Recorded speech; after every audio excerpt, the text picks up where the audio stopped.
So guys, this is my review for JoJo's Bizarre Adventure Season 1, Episode 13. And with that, let's dive right into this review, guys. The title of the episode is called JoJo versus the Ultimate Lifeform.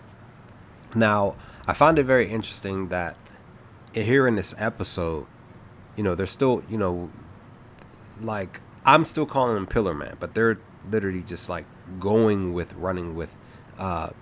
the name that they gave him as Viento or Sartiento. And I'm just like sitting back like, okay, cool with the name. But guys, like, this episode was like really, really good. Like, I know that I was talking bad about Stroheim, how much he was basically like a bum, basically. But he definitely stepped up in a crucial way later on in the episode. But definitely, guys, we find out some key things towards the end of the episode. But we also find out some key things throughout this episode that was just like, I was just like, yo, like, what's really going on? Because, JoJo's sitting there trying to fight the Pillar Man, right? He's trying to fight him, and it's like he can't really hit him. He's trying to use Hamen, and the Pillar Man even says it, like, he's like saying like, our bodies are like, I want to say they're like when you like try to put magnets together and they're not. They're not connecting. There's like a barrier. Something's pushing them away. Basically that's what Pillar Man was saying.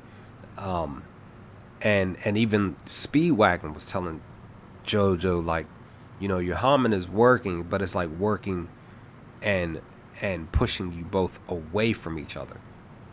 So which is very interesting. Like, there's a reason why, them fighting, it just, stuff wasn't really going either way for either of them in this fight.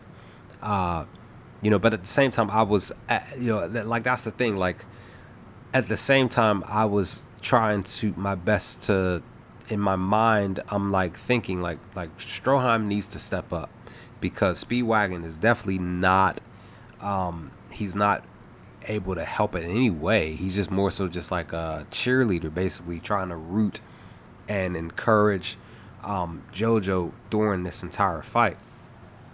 But as we see this fight happen, we see the Pillar Man's like skin, like his ribs pop out of his body to try to attack and absorb JoJo. That's basically what he was trying to do throughout this entire episode.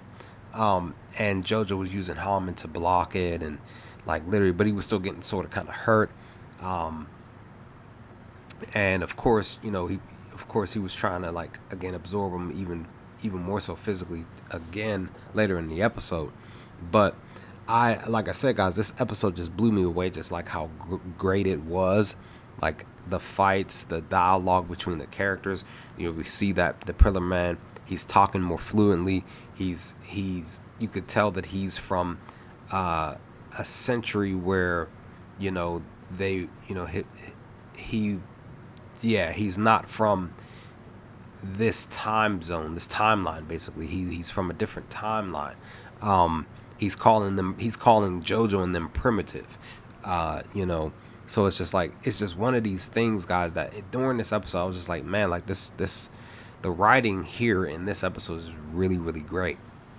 But then we find out that Stroheim, I keep saying Strowman sometimes. Stroheim, I apologize for that. Stroheim has some key information. He talks about this a little bit past halfway of the episode, where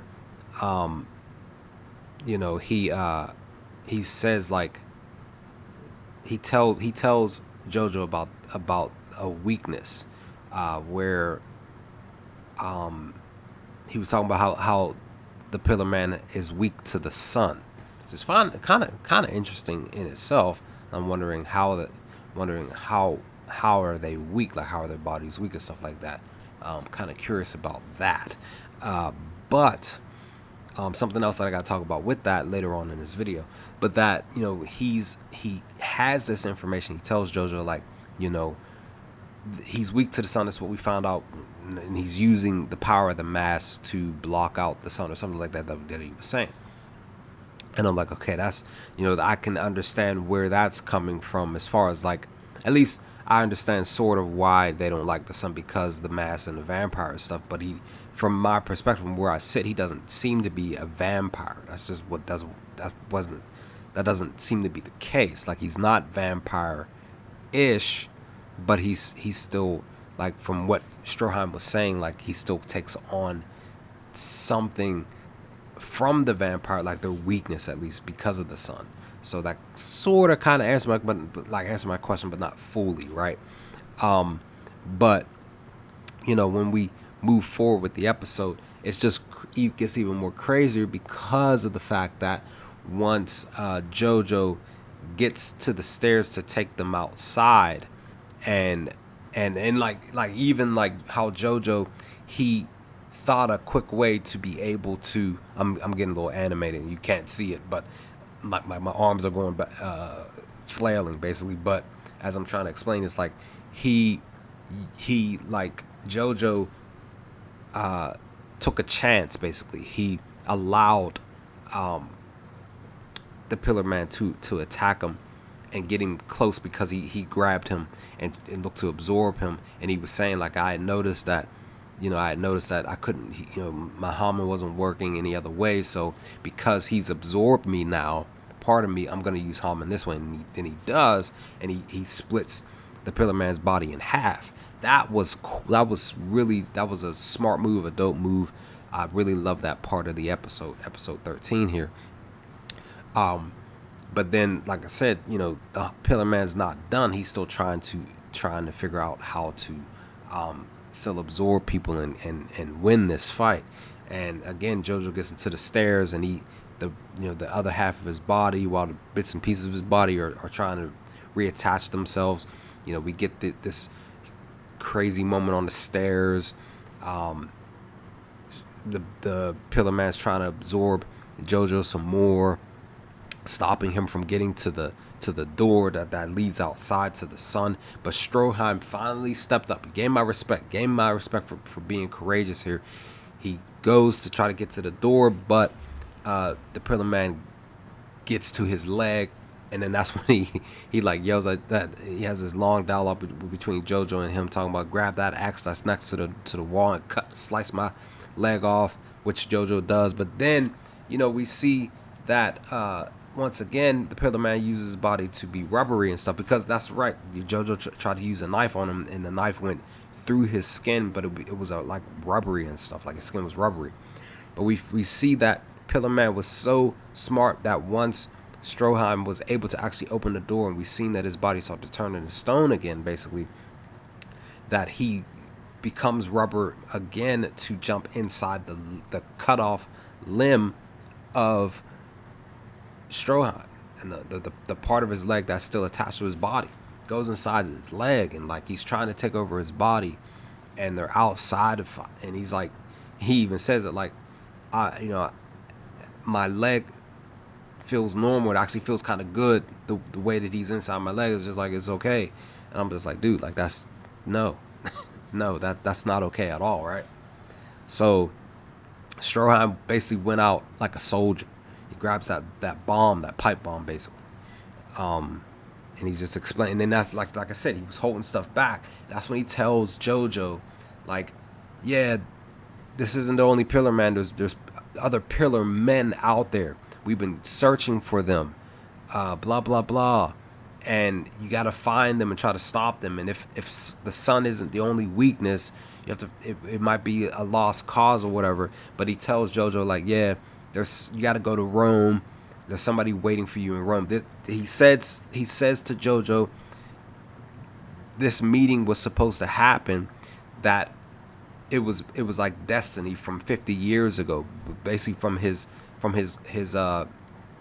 grandfather, from something that happened with JoJo the first, JoJo Senior. And I'm just like, okay, So now something's connecting from way back at the beginning of season 1, and I'm curious about that now, wondering what the heck is about to come down the pipe now. So now we find out again, granted he blows his body up, and Pillar Man survives, and he tries to attack JoJo, and he gets himself falling into the well, and it's basically a trick because he knew that it was high noon and the sun was going to be shining off of the water down below in the well, and that's how he basically fully petrifies Pillar Man fully and finally. Just such a great episode. But like I said, now we gain some key information from JoJo's family lineage. We saw how the Pillar Men operate, their bodies and stuff like that. Very interesting stuff. Very great writing in this episode, guys. I really enjoyed episode 3 a lot. Episode 13 a lot. This was a really great episode. So I'm just curious now, wondering what's coming down the line to come moving forward. What's next in store for JoJo the Third, guys? I'm very curious. But with that, let me know your thoughts. Leave some comments in the comment section below. What did y'all think of episode 13 from season 1 when you first sat down to watch it for the first time? Let's talk about some things. But hopefully I will talk to you all next time with more JoJo's Bizarre Adventure videos. Peace, guys.